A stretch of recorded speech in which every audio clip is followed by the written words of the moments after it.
রংপুর নগরীর মাছুয়াপাড়ায় সাবেক শিক্ষক গণপতি চক্রবর্তী সহ 4 জনের মরদেহ উদ্ধারের পরে এলাকায় আতঙ্ক বিরাজ করছে।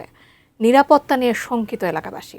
এ নিয়ে মাছুয়াপাড়া এলাকায় অভিযুক্ত সিদ্ধার্থের বাসা থেকে বিস্তারিত জানাতে সরাসরি যুক্ত হচ্ছেন প্রতিনিধি শাহরিয়ার মিম। মিম, এই যে নিরাপত্তা শঙ্কায় ভুগছেন আসলে সেখানকার এলাকাবাসী, এই প্রসঙ্গে নিশ্চয়ই আপনি আমাদেরকে জানাবেন সেখানকার কি পরিস্থিতি। জাকিয়া, আপনাকে ধন্যবাদ।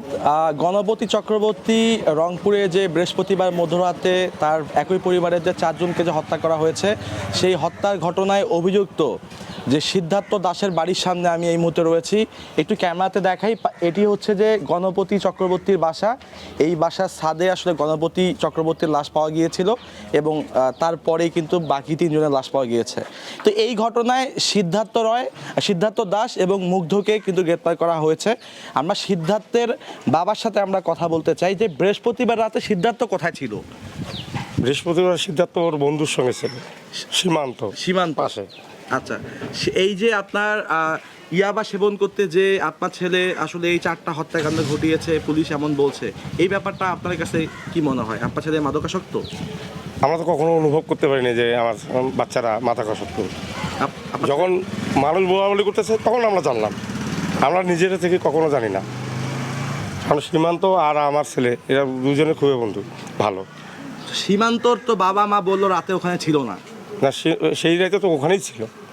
আমরা একটু সীমান্তর এই যে সিদ্ধার্থের বাবা বিনয় আমাদেরকে যে তথ্য দিয়েছেন, আমরা সেই তথ্য অনুযায়ী আসলে এই যে পাশে রয়েছে আসলে সীমান্তর বাসা, এই সীমান্তর যে দোকান রয়েছে, আমরা দেখতে পাচ্ছি যে সীমান্তের যে বাবা দোকানের ভিতরে কিন্তু তিনি কিন্তু এখন বসে মোবাইলে কথা বলছেন। আমরা কিছুক্ষণ আগে তার সাথে কথা বলেছি। তিনি কিন্তু আসলে যে বিনয়, যে সিদ্ধার্থের যে বাবা, যে তথ্যটি দিয়েছে যে এই রাতে, বৃহস্পতিবার রাতে, যে রাতে হত্যাকাণ্ডের ঘটনা ঘটেছিল, সে রাতে এই বাসায় তারা অবস্থান করছিল, ভিতরে বাসা রয়েছে, কিন্তু তিনি কিন্তু অস্বীকার করেছেন যে এই বাসায় কিন্তু সিদ্ধার্থ ছিলেন না। সীমান্ত আসলে কাপড়ের দোকানে ব্যবসা করে, এমনটা তথ্য কিন্তু জানিয়েছেন। আঙ্কেল, একটু কথা বলার সুযোগ আছে? লাইভে রয়েছি।